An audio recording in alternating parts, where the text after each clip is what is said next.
Hello friends, welcome to Unacademy. This में doctor Siddharth Arora. तो friends, UPSC की notification बाहर आ चुके हैं। Few weeks down the line you will be facing the toughest exam in the world, ऐसा बोला जाता है, the toughest exam in the world. और उस एग्जाम की तैयारी के लिए ज्यादातर लोग, as many as I know at least, right, उसमें से 99.9% people are actually not preparing it according to a strategy. एक स्ट्रैटेजी की जरूरत होती है। आप रैंडम प्रिपरेशन नहीं कर सकते फॉर दिस एग्जाम। और जो लोग इस प्रिपरेशन को ढंग से नहीं करेंगे, they are bound to fail in this exam 100%। ये एग्जाम नॉलेज की नहीं है, ये स्ट्रैटेजी बेस्ड एग्जाम होती है। और उस स्ट्रैटेजी का एक बड़ा इंटेग्रल पार्ट ये होता है कि जब आप इस एग्जाम की प्रिपरेशन कर रहे होते हो, when you are doing this, तो कुछ इंपॉर्टेंट टॉपिक्स को बहुत ध्यान से करना होता है। These are those topics. देखो, nobody is in the business of predicting UPSC, किसी का ये काम नहीं है। That's not my business either, and I'm neither interested nor I'm going to venture out into that territory at all. But what is important is कि कुछ ऐसे topics होते हैं जिनको यूपीएससी बार बार पूछता है इन सम वे और द अदर। आज जो हम लोग क्रैश कोर्स स्टार्ट कर रहे हैं, this is a crash course. Yes, this is the last dash, the most important topics for UPSC civil services examination and targeting 2025 का प्रीलिम्स। आज जो टॉपिक मैं तुम्हारे साथ रिवाइज करना चाहता हूं, that is the topic of judicial review. This is the last dash और आज हम ये टॉपिक करेंगे। आज तुम इस टॉपिक को इतनी अच्छी तरह से रिवाइज कर लेना कि तुम्हें प्रीलिम्स के लिए कोई प्रॉब्लम ना होगी। So make sure that you start taking notes of it. जो लोग ऑलरेडी मुझसे पढ़ चुके हैं उनके लिए रिविजन होगा, और जो लोगों ने नहीं पढ़ा हुआ उनके लिए ये बड़ा ही अच्छा अपॉर्चुनिटी है। तुम्हें ये सब चीजों का बड़ा फायदा होगा ऑब्वियसली ऑन यूट्यूब वीडियोस। लेकिन अगर आप यही चाहते हो कि आपको सही मायनों में ढंग से प्रिपरेशन हो जाए, तो हम लोग आपके लिए लेकर आए हैं प्रीलिम्स 2025 का crash course, which is being launched on 28 of January. और मियरली एट 11,999 आपको पूरा क्रैश कोर्स अवेलेबल है। All you have to remember is my code sidlive, SIDLIVE, ये मेरा रेफरल कोड है। आपको इमीडिएट डिस्काउंट मिल जाएगा and I think it is a great opportunity for all of you. Suggest मैं ये करूंगा कि इसमें जरा भी इंतजार मत करो। Now the next few minutes बहुत ध्यान से पढ़ लेना, राइट। मैं YouTube को मैंने 2019 से, जब से हमने YouTube पर वीडियोस बनाने स्टार्ट किए से लेकर आज तक, मैंने 6 साल में एक खतरनाक रुझान होते हुए देखा है। और वो खतरनाक रुझान ये कि धीरे धीरे YouTube एजुकेशन के वीडियोस से ज्यादा ना होकर कॉमेडी और टाइम पास के वीडियोस हो गए। मोटिवेशन के नाम पर स्टूडेंट्स के साथ टाइम पास किया जाता है। मैं नहीं चाहता कि तुम लोग इस तरह से इन मेरे, कम से कम मेरे वीडियोस को उस नजर से देखो। I am only and only interested in teaching you. So ये जो लोग मुझसे पढ़े हुए हैं उनको भी पता है। सो मेक श्योर कि तुम नोट्स बनाओ जो मैं तुम्हें पढ़ाना चाहता हूं।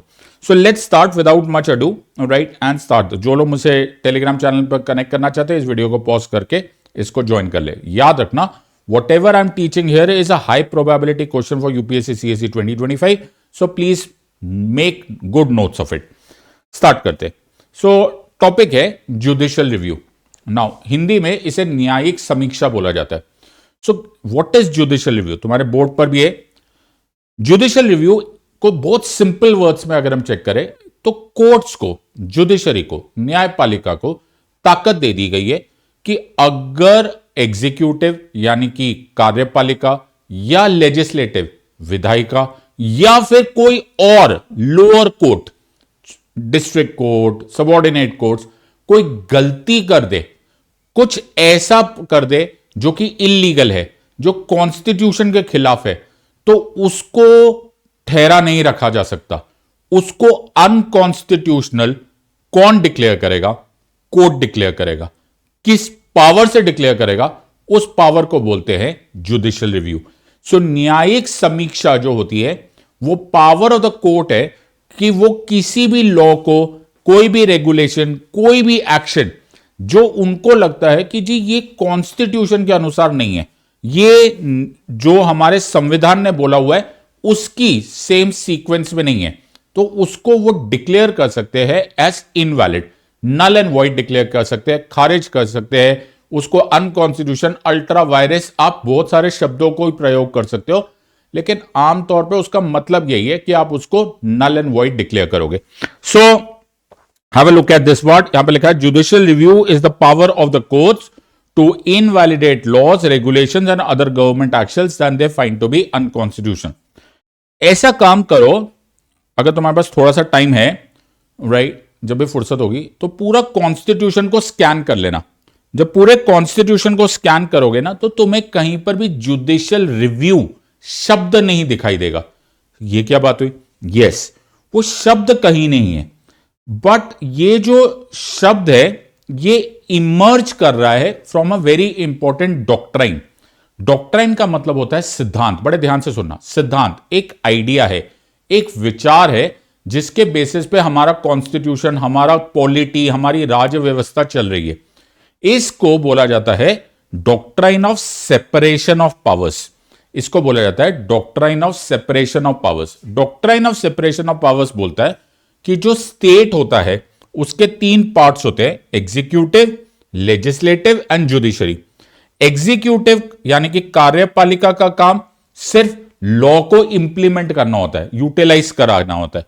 लेजिस्लेटिव का काम होता है लॉ को, कानून को बनाना, और जुडिशरी का काम होता है उसको इंटरप्रेट करना। सो तीन पार्ट्स होते हैं, ये होता है doctrine of separation of powers. अब इसमें से ख्याल ये आया कि एग्जीक्यूटिव अपना काम करेगा जी, लेजिस्लेटिव अपना काम करेगा और जुडिशरी अपना काम करेगा।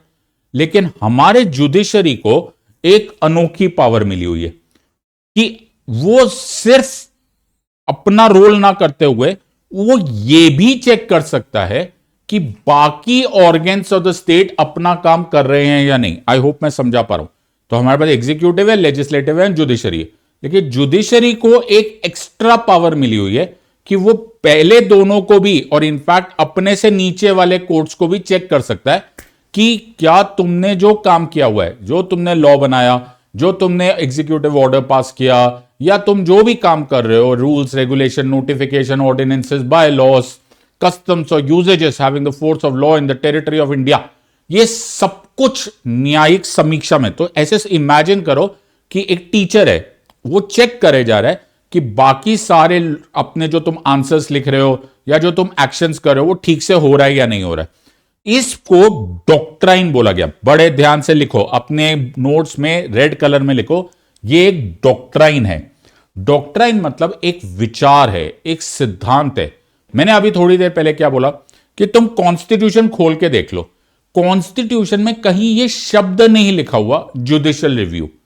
ये शब्द ही नहीं है, it is not expressly written. Please ध्यान से लिखो, जुडिशियल रिव्यू का शब्द JUDICIALREVIEW ऐसा कहीं नहीं लिखा हुआ। ये एक सिद्धांत है, ये एक विचार है, ये एक आइडिया है, ये एक ख्याल है, and that is the reason इसको आप ढूंढ नहीं पाओगे एनीवेयर। लेकिन अगर तुम आर्टिकल 13 ऑफ द कॉन्स्टिट्यूशन खोल के देखोगे, so if you flip open article 13 of the constitution of India, तो आपको कुछ अलग से चीज दिखाई देगी। और मैं अभी आपको पूरा पढ़ाऊंगा तो तुम बेहोश हो जाओगे, लेकिन मैं इस आर्टिकल 13 में से ये जो रेड वाला पार्ट है इसको समराइज करके तुम्हारे फोकस में दिखाना चाहता हूं, even if you don't read it. यहां लिखा है the state shall not make any law, और उसके नीचे लिखा हुआ है कि कौन से लॉ नहीं बना जा सकता, कौन से रूल्स नहीं पास किए जा सकते। अगर ऐसा कोई लॉ पास हो जो कि अनकॉन्स्टिट्यूशनल हो, कोई ऐसा रूल हो, कोई ऐसा नोटिफिकेशन हो, ध्यान से देखना, यहां पे क्या लिखा है, ordinance, order, bylaw, rules, notifications, customs और usages having force of law in the territory of India, कुछ भी ऐसा करो जो अनकॉन्स्टिट्यूशनल हो, तो कोर्ट उसको नल एंड वॉइड डिक्लेयर कर सकता है। अब मैंने फिर क्या बोला, क्या जुडिशियल रिव्यू लिखा हुआ है? नहीं, पर जुडिशियल रिव्यू को समझाया गया है, उसका सिद्धांत समझाया गया है इमर्जिंग फ्रॉम आर्टिकल 13। ये बात हमेशा के लिए याद रखना, ये यूपीएससी का पेट क्वेश्चन है। सो यूपीएससी ने ये क्वेश्चन पहले भी पूछा हुआ है कि जुडिशियल रिव्यू कोई लिखा हुआ शब्द है? बोलना लिखा हुआ नहीं है भाई, ये एक डॉक्ट्राइन है। और ये जो डॉक्ट्राइन है ये एक्चुअली हमें कॉन्स्टिट्यूशन ऑफ यूएसए से मिला। अब तुम्हें लगेगा कि जी कॉन्स्टिट्यूशन ऑफ यूएसए में जरूर लिखा होगा, नहीं जी, कॉन्स्टिट्यूशन ऑफ यूएसए में भी ये वर्ड जुडिशियल रिव्यू एक्सप्लिसिटली नहीं लिखा हुआ, वहां पर भी ये एक सिद्धांत के फॉर्म में बना था, मैन्युफैक्चर हुआ था। कहां से हुआ था? एक केस हुआ था, इसको लिख लो, केस का नाम था मार्बरी वर्सेस मेडिसन। 1803 में यह केस हुआ था।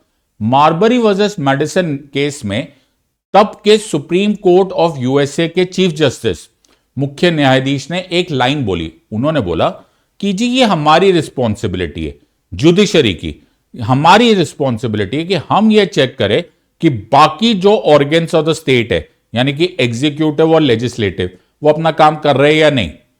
अरे वाह, ये तुम्हारी जिम्मेदारी है। बिल्कुल, इस तुम्हारी जिम्मेदारी, इस कोर्ट की जिम्मेदारी को जो नाम दिया गया, वो नाम दिया गया डॉक्ट्राइन ऑफ जुडिशियल रिव्यू। तो तुम्हें क्वेश्चन आएगा, बड़े ध्यान से फटाफट आंसर देना कमेंट में। तुम्हें क्वेश्चन आएगा, क्या कॉन्स्टिट्यूशन ऑफ इंडिया में एक्सप्रेसली लिखा हुआ है कि जुडिशियल रिव्यू क्या होता है? या एक्सप्रेसली लिखा हुआ है द वर्ड जुडिशियल रिव्यू? बोलना नो। फिर दूसरा क्वेश्चन आएगा, क्या कॉन्स्टिट्यूशन ऑफ यूएसए में यह लिखा हुआ है, एक्सप्रेसली लिखा हुआ है वर्ड जुडिशियल रिव्यू? बोलना नो। तो फिर तुमसे पूछा जाएगा कि ये क्या है, तो बोलना ये डॉक्ट्राइन है, ये सिद्धांत है। इंडिया के कॉन्स्टिट्यूशन में यह आर्टिकल 13 से इमर्ज होता है, और अमेरिका में यह शुरू हुआ था by a case which is called as Marbury versus Madison case of the year 1803। Please याद रखना, ये दोनों ही केसेस में केवल एक सिद्धांत है, there is no ifs and buts about it. तो बड़े ध्यान से इन क्वेश्चंस को पकड़ के रखो। तो जी हमने जुडिशियल रिव्यू कर दिया। अब थोड़ी देर के लिए इमेजिन करो, जस्ट इमेजिन कि जी हमारा जो एग्जीक्यूटिव है, हमारी जो सरकारें हैं, वो कोई मर्जी ऑर्डर पास करते चले जाए, उनको कोई रोकने वाला ही ना हो। या फिर हमारा लेजिस्लेटिव है, वो कोई मर्जी लॉ पास करने लग जाए और उनको भी रोकने वाला ना हो। तो तुम्हें नहीं लगता कि सब कुछ ही बर्बाद हो जाएगा? फिर हमारे संविधान का रोल क्या है, फिर हमारे कॉन्स्टिट्यूशन का रोल क्या है? That is the reason judicial review बड़ा इंपॉर्टेंट है। इसलिए इस लाइन को बड़े ध्यान से देखो, और ये जो मेंस की तैयारी करोगे तब भी आंसर काम आ जाएगा। यहां लिखा है, supreme court held that it had the power to strike down laws that it found to be unconstitutional। यानी कि सुप्रीम कोर्ट बोलता है कि जी अगर तुमने कुछ अनकॉन्स्टिट्यूशनल, गैर संवैधानिक या असंवैधानिक किया, हम उसको उसी time null and void declare कर देंगे। तो सर ये तो काफी जरूरी चीज है, बड़ी इंपॉर्टेंट चीज लग रही है।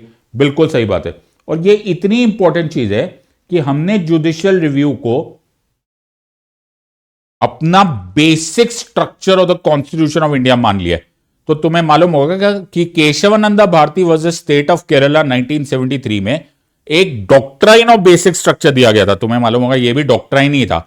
अब इसको क्यों डॉक्ट्राइन बोलते हैं? बिकॉज पूरे कॉन्स्टिट्यूशन में खोल के देख लो, कहीं पर भी बेसिक स्ट्रक्चर नाम का वर्ड नहीं लिखेगा। लेकिन Kesavananda Bharati versus state of Kerala 1973 में एक नया डॉक्ट्राइन दिया गया था, एक नया विचार दिया गया था। उस विचार का नाम था doctrine of basic structure. Indira Gandhi versus Rajnarain case, उसके 2 साल के बाद एक और केस हुआ था। इंदिरा गांधी वर्सेस राजनारायण केस 1975 का केस था, और फिर केस था Minerva Mills versus union of India case 1980।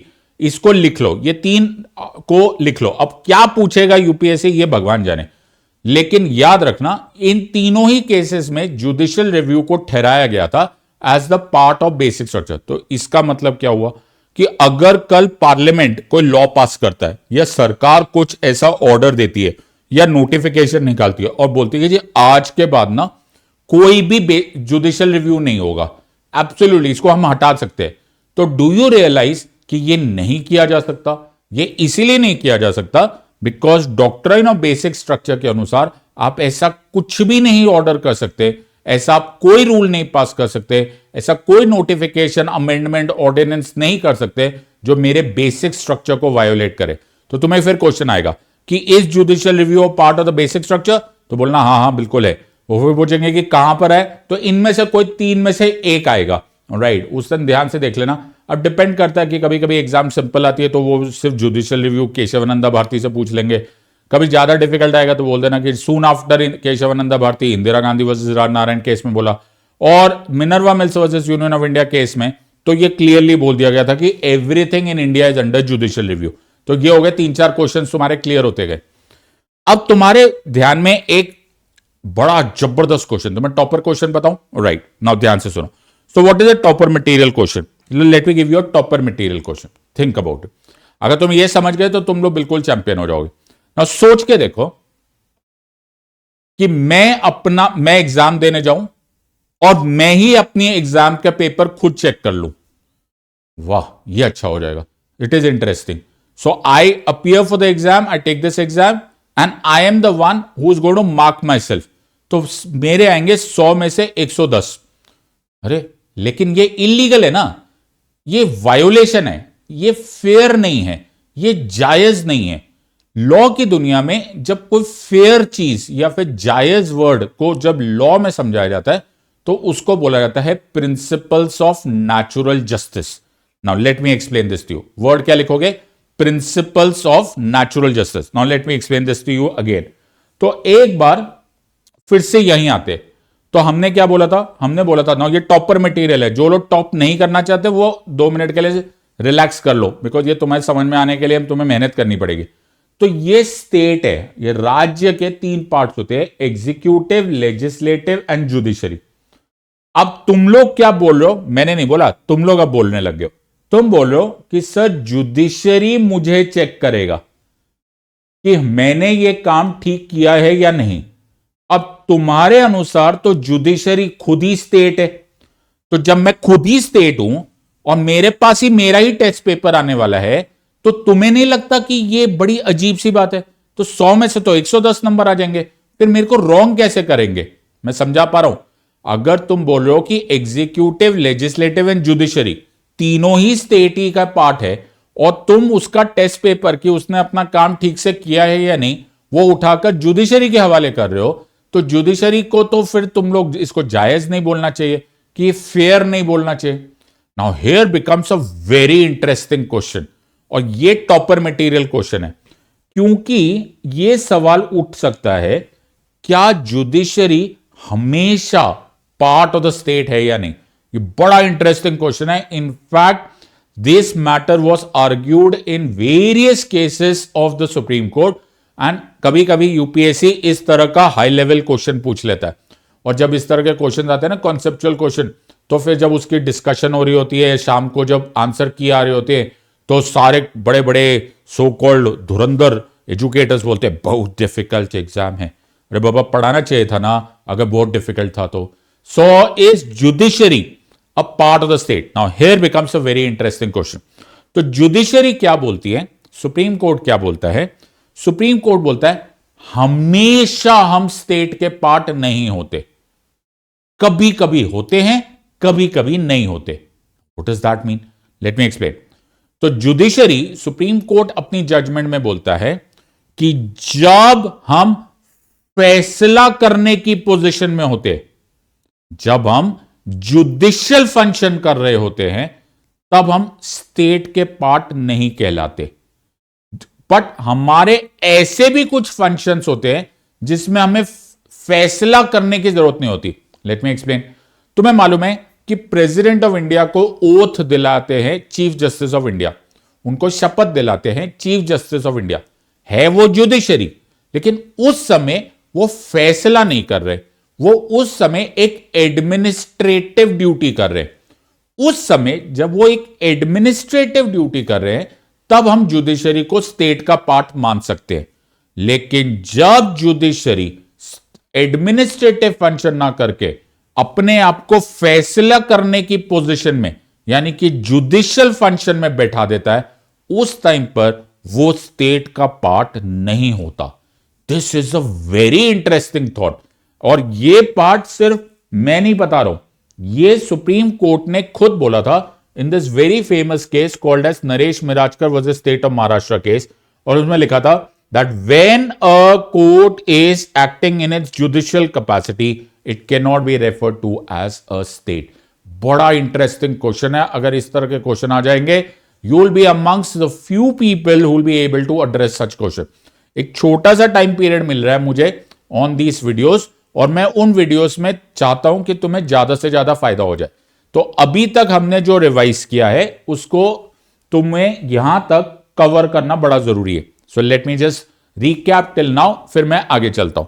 तो हमने स्टोरी स्टार्ट की कि judicial review is a doctrine, ये एक विचार है।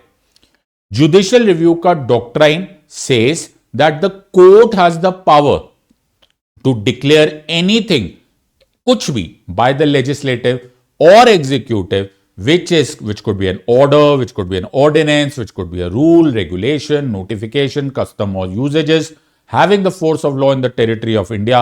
Anything which is unconstitutional can be declared as null and void and struck down by the courts. ये पावर को बोला जाता है जुडिशियल रिव्यू। जुडिशियल रिव्यू नाम के शब्द, एग्जैक्ट शब्द, एक्सप्लिसिटली ना कॉन्स्टिट्यूशन ऑफ इंडिया में लिखा हुआ है और ना जहां से हमने ये डॉक्ट्राइन लिया है, यानी कि कॉन्स्टिट्यूशन ऑफ यूएसए या फिर यूएसए, वहां पर भी नहीं लिखा हुआ। ये शब्द कहीं नहीं लिखे हुए। दोनों ही केस में ये कोई डॉक्ट्राइन है, ये एक विचार है। इन कॉन्स्टिट्यूशन ऑफ इंडिया ये विचार इमर्ज करता है, शुरू होता है फ्रॉम आर्टिकल 13। एक बार लक्ष्मीकांत खोल के देखना। लक्ष्मीकांत में एक बड़ा प्यारा शब्द लिखा हुआ है और उस लक्ष्मीकांत के शब्द को इतना कंफ्यूजन का कारण बन गया है कि हालत खराब हो सकती है। इसीलिए वो बुक में लिखा हुआ है और बड़ा क्लियरली, वो बिल्कुल ठीक लिखा हुआ है, लेकिन उसको मैंने देखा है बहुत सारे स्टूडेंट्स कंफ्यूज हो जाते। लक्ष्मीकांत में लिखा हुआ है article 13 expressly gives doctrine of judicial review. अब लोगों को जब मैं पढ़ाता हूं तो बोलते कि सर आपने तो एक्सप्रेसली नहीं बोला था। अरे बाबा, एक्सप्रेसली गिव्स डॉक्ट्राइन, वो क्लियरली डॉक्ट्राइन बता रहा है। उसी तरह से कॉन्स्टिट्यूशन ऑफ यूएसए में भी ये कहीं पर भी लिखा हुआ नहीं है। वहां एक केस हुआ था back in the time in 1803। At that point in time वहां के chief justice Marshall of supreme court of USA ने ये स्टेटमेंट दी थी that it is the duty of the judiciary to decide whether the executive and legislative are functioning according to the constitution. दोनों ही case में वो doctrine है। Last and finally हमने किया कि ये जो जुडिशियल रिव्यू है, since it is such an important part of our entire polity, our entire system, entire rule of law, इसको basic structure of the constitution माना गया। Starting from Kesavananda Bharati versus state of Kerala 1973, later on in the Indira Gandhi versus Raj Narayan 1975, when the Supreme Court reiterated that it is a part of basic structure, and subsequently also repeated in the Minerva Mills versus Union of India case in 1980। यहां तक हमने पढ़ लिया था और एक topper material हमने question पढ़ लिया कि is judiciary a part of the state. ये बड़ा इंपॉर्टेंट क्वेश्चन है, वरना ये प्रिंसिपल्स ऑफ नेचुरल जस्टिस के खिलाफ हो जाएगा and we don't want to happen that. So ये हमने एक बड़ा इंटरेस्टिंग बात ये बोली कि जुडिशियल रिव्यू हमेशा तो पार्ट ऑफ द स्टेट नहीं हो सकता। जब जुडिशरी हमेशा पार्ट ऑफ द स्टेट नहीं हो सकता। जब जुडिशरी स्ट्रिक्टली जुडिशियल फंक्शन कर रहा है then it is not a part of the state, और जब जुडिशरी एडमिनिस्ट्रेटिव यानी कि नॉन जुडिशियल फंक्शन कर रहा है certainly it becomes a part of the word state. कहां ठहराया गया था? ये was held in the Naresh Mirajkar case. तो यहां तक हमने कर लिया है। आई होप तुमको यहां तक क्लियर है। अब अगला क्वेश्चन होता है कि कहां पर आपको जुडिशियल रिव्यू देखा जाए तो you have to understand this from the standpoint और the point of view of the constitution. तो हमारे पास 3 ऐसे आर्टिकल्स अभी कम से कम याद रखने जरूरी है जहां से हमारा डायरेक्टली जुडिशियल रिव्यू से रिलेशनशिप है। आर्टिकल 13 याद रखना। आर्टिकल 13 से ये निकल रहा है, ये डॉक्ट्राइन ऐसे इमर्ज कर रहा है। Imagine a fountain, okay, fountain होता है ना, फवारा, ऐसा पानी निकल रहा है। तो ये निकल रहा है from article 13। The idea is vested in article 13 and emerging from article 13। लेकिन भाई लोग इसको इस्तेमाल कैसे करोगे, इसका यूटिलाइजेशन कैसे करोगे? इसका यूटिलाइजेशन करने के लिए 2 आर्टिकल्स है, वैसे तो और भी है लेकिन अभी के लिए आर्टिकल 32 एंड आर्टिकल 226। तो मैंने क्या बोला, 13 से ये निकल रहा है, पैदा हो रहा है, और 32 और 226 से ये इस्तेमाल हो रहा है। मेरे वर्ड समझना। सो तुम्हें क्वेश्चन आएगा, देखो मैं तुम्हें इस टाइम पर समझाने से ज्यादा मैं तुम्हें एग्जाम पास कराने का इरादा रखता हूं। सो आर्टिकल 13 बता रहा है doctrine of judicial review, and article 32 and article 226 is how you will utilise और how will you manifest, word कभी कभी आएगा, how will you manifest judicial review. Sir ये क्या हो गया? अब 32 को याद रखना सुप्रीम कोर्ट से, और 226 को याद रखना हाई कोर्ट से। तो 32 किससे याद रखोगे? सुप्रीम कोर्ट, और 226 याद रखना हाई कोर्ट। 32 क्या दे रहा है? 32 सुप्रीम कोर्ट को रिट पावर दे रहा है। रिट मतलब एक आदेश होता है। सुप्रीम कोर्ट डायरेक्टली आदेश दे रहा है स्टेट को, कहां से? आर्टिकल 32 से। और हाई कोर्ट डायरेक्टली आदेश दे रहा है स्टेट को आर्टिकल 226 से। सो फिर से याद रखेंगे। सो 13 से इमर्ज हो रहा है 32 doctrine of judicial review, 32 supreme court को रिट पावर्स का पावर देता है, 226 हाई कोर्ट्स को रिट पावर्स देता है।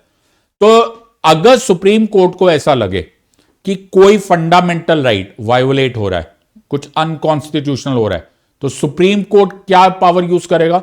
32 का। क्या इशू करेगा? रिट। किसको इशू करेगा? स्टेट को। 226 में अगर हाई कोर्ट को ऐसा लगे कि कुछ अनकॉन्स्टिट्यूशनल हो रहा है, वहां पर तो इनफैक्ट वाइडर पावर्स है।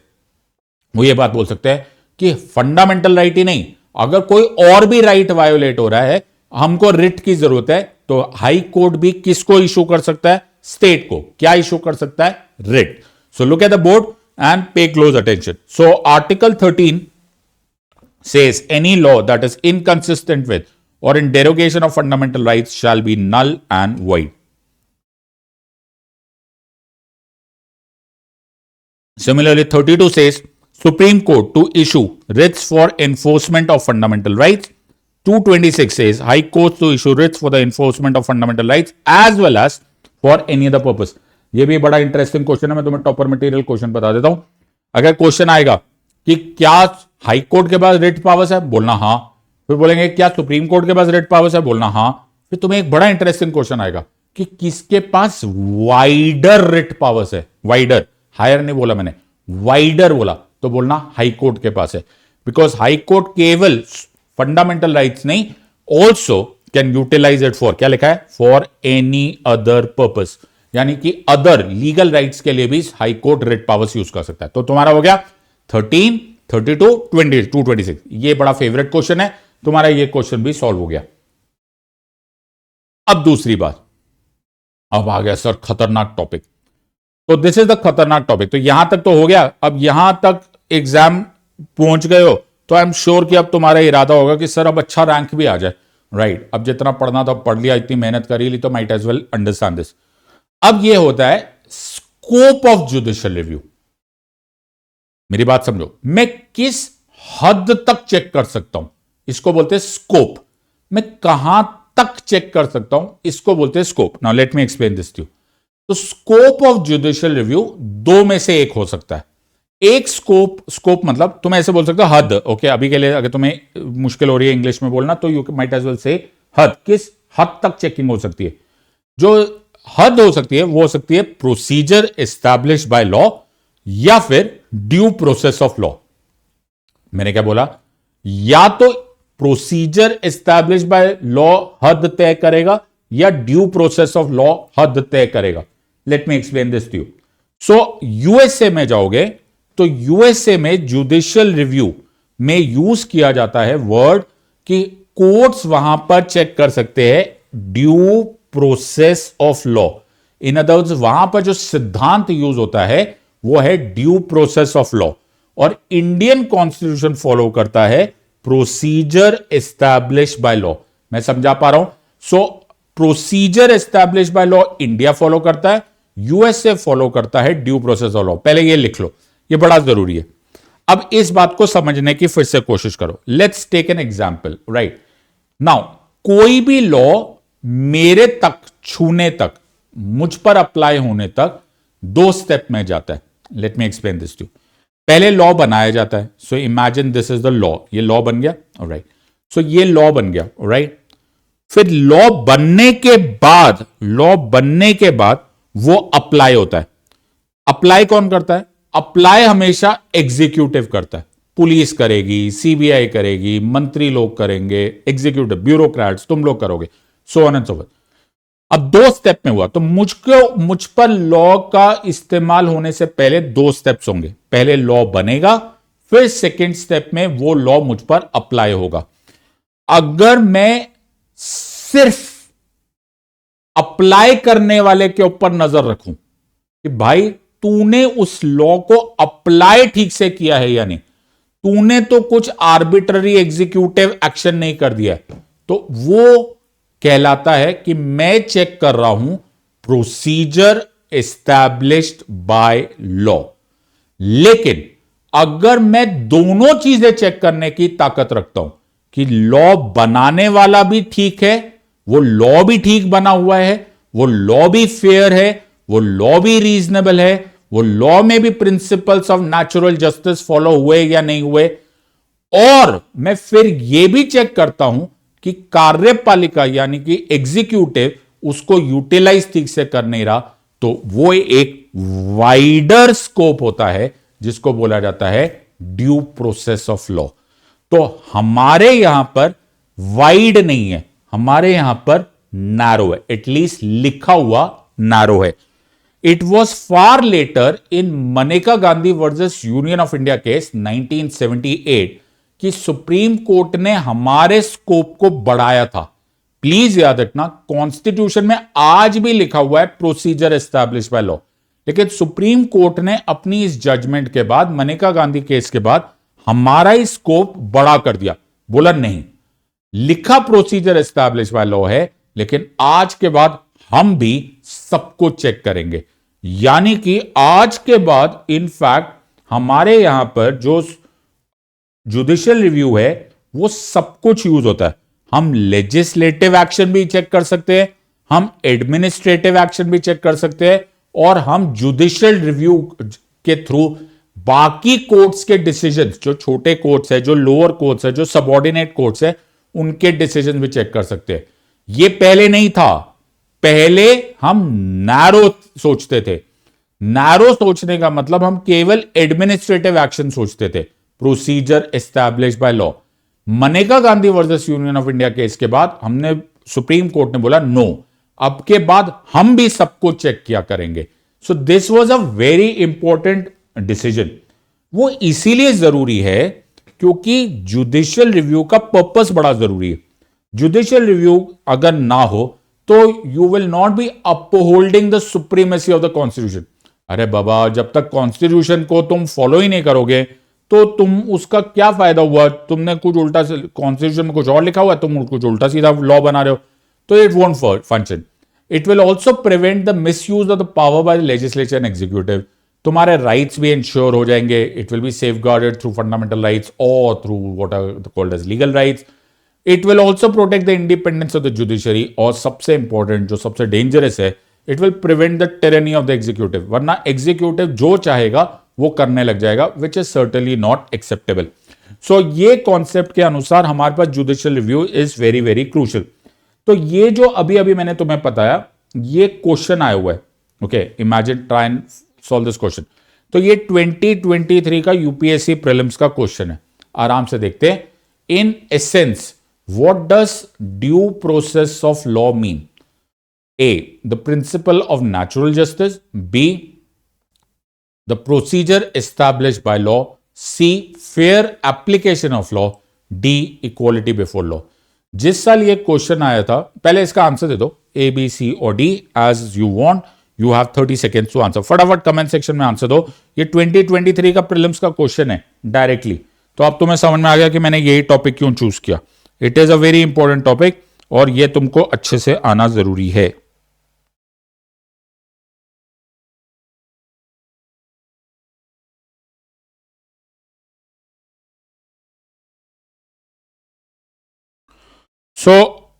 ये क्वेश्चन जब आया था ना 2023 में, तो इफ यू आर एबल, अगर तुम जाकर देखोगे तो हम लोग जब आंसर की दे रहे थे तो मैंने प्रिंसिपल्स ऑफ नेचुरल जस्टिस का आंसर दे दिया था। इसका रीजन ये है, since I am a lawyer, मैं I have a better opportunity to read supreme court judgments. और Maneka Gandhi versus union of India case हम लोगों ने कॉलेज से पढ़ा हुआ है, लेकिन many people got confuse with fair application of law and etcetera etcetera. Please याद रखना, essentially due process of law is based upon principles of natural justice. Maneka Gandhi case में ऑडी, ऑल्टरम, पार्टम और इस तरह के बहुत सारे प्रिंसिपल्स ऑफ नेचुरल जस्टिस को फॉलो करवाया गया था। तो ये क्वेश्चंस आ सकते हैं, इसको याद कर लेना, and they will ask you this again and again. So answer is कि फेयर होना चाहिए एंड दिस पार्ट। सो एक बार ये सामने देख लेना, अगर तुम मेंस की भी तैयारी करो तो भी तुम आंसर देख सकते हो। In USA judiciary reviews laws and executive orders on both substantive and procedural grounds, considering their legality and reasonableness. In contrast, judicial review here is limited only on substantive grounds, assessing only whether laws or orders fall within authorities' powers without evaluating their reasonableness on policy implication. In other words, हम यहां पर जब तक procedure establish by law देख रहे तब तक हम सिर्फ इतना देखते हैं पुलिस ने अपना काम ठीक से किया कि नहीं। लॉ में लिखा हुआ था ऐसे अरेस्ट करना है, तुमने ऐसे किया कि नहीं किया, तुमने ऐसे उसका रिमांड लिया कि नहीं लिया, तुमने उसको टॉर्चर तो नहीं किया। ये था the narrow version, procedure establish by law. अगर हम लोग due process of law wide देखेंगे तो हम बोलेंगे यार ये जिस लॉ के अंदर तू ये काम कर रहा था, क्या वो लॉ ही अनफेयर तो नहीं है, क्या वो पूरा प्रोसीजर ही आर्बिट्ररी तो नहीं है, क्या वो पूरा का पूरा law he principles of natural justice के खिलाफ है या नहीं। इन अदर वर्ड्स हम एक वाइडर वर्जन देखते हैं, वो होता है ड्यू प्रोसेस। तो तुम्हें क्वेश्चन आएगा कि ड्यू प्रोसेस ऑफ लॉ कहां से लिखा हुआ है, कहां लिखा हुआ है, तो बोलना कॉन्स्टिट्यूशन ऑफ यूएसए में। और प्रोसीजर एस्टैब्लिश बाय लॉ कहां लिखा हुआ है, तो बोलना कॉन्स्टिट्यूशन ऑफ इंडिया में। लेकिन क्या आज हम भी नैरो है, बोलना नहीं, आज हम नैरो नहीं है, because Maneka Gandhi versus union of India case में सुप्रीम कोर्ट ने अपने आप ही ये स्कोप को बड़ा कर दिया था इन दिस केस। सो एक क्वेश्चन करके देखते, let's see if you are able to answer this question. देखते तुम्हें क्या क्या सीखने को मिला है and you are able to answer this और नॉट। पहला question, under which article of the Indian constitution is the supreme court empowered to issue writs for the enforcement of fundamental rights? Article 13, article 32, article 226, article 368। तुम्हारे पास है 60 seconds to answer this question. किस article of the Indian constitution में supreme court empowered है to issue writs for the enforcement of fundamental rights? बहुत ही interesting question हो सकता है। 13, 32, 226 या 368। तुम्हारे पास बच गए हैं 30 seconds. Quickly answer, quickly answer. अब तुम्हारे पास बच गए हैं 15 seconds.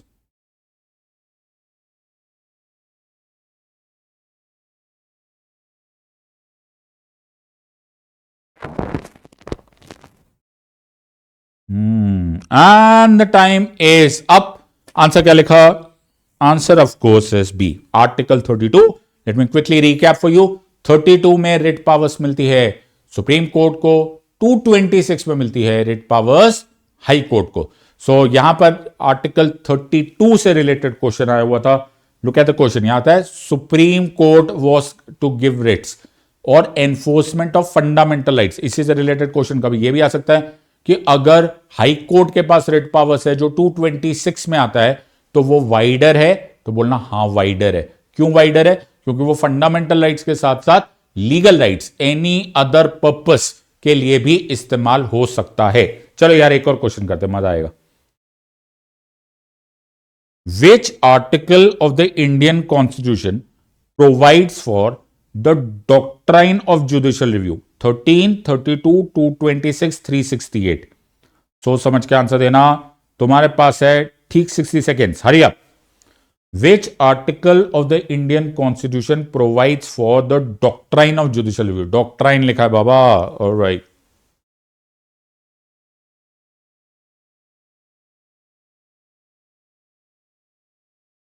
Forty seconds to go. Hurry up, बढ़ बढ़ के सारे आंसर्स लिखो। Which article of the Indian Constitution provides for the doctrine of judicial review? 20 seconds left. Hurry up.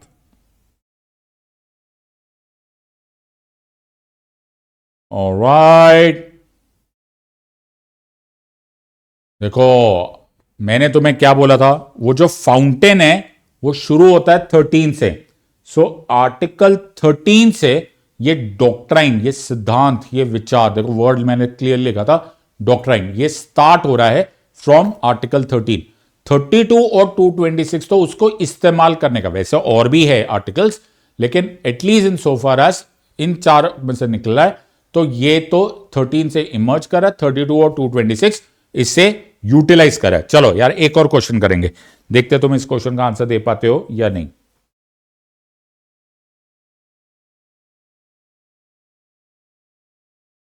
Next question, which article of the Indian Constitution expressly mentions the term judicial review? 13, 32, 226 या none of the above? 60 seconds है तुम्हारे पास, जल्दी से answer दो. Which article of the Indian Constitution expressly mentions the term judicial review? Expressly mentions the term judicial review. 40 second रह गए, hurry up. Hurry up, hurry up, hurry up. 13, 32, 226. 15 seconds to go. Quickly answer.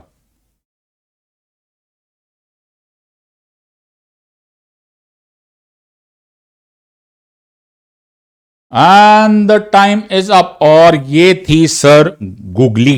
Yes, तो ये googly थी. Sir googly क्यों थी? क्योंकि यहां पर वर्ड लिखा हुआ था expressly mentions the term judicial review. मैंने तुम्हें बहुत बार समझाया, आज की क्लास में 4-5 बार बोल दिया कि ये टर्म जुडिशियल रिव्यू कहीं नहीं लिखा हुआ. हमारे यहां पे डॉक्ट्राइन लिखा हुआ है, टर्म नहीं है. डॉक्ट्राइन है, विचार है, सिद्धांत है, आइडिया है, लेकिन वर्ड कहीं नहीं लिखा हुआ. एक्सप्रेसली वर्ड जुडिशियल रिव्यू ना 13 में, ना 32 में, ना 226 में. तो ये केवल एक विचार है, इसलिए इसको जब भी याद करोगे तो बोलना we are discussing doctrine of judicial review. I hope मैं तुमको ये सारे टॉपिक समझा पाया हूं and I hope you have enjoyed this. मेरे पास लिमिटेड पीरियड ऑफ टाइम में मैंने तुमको काफी इंटरेस्टिंग चीजें बता दी है.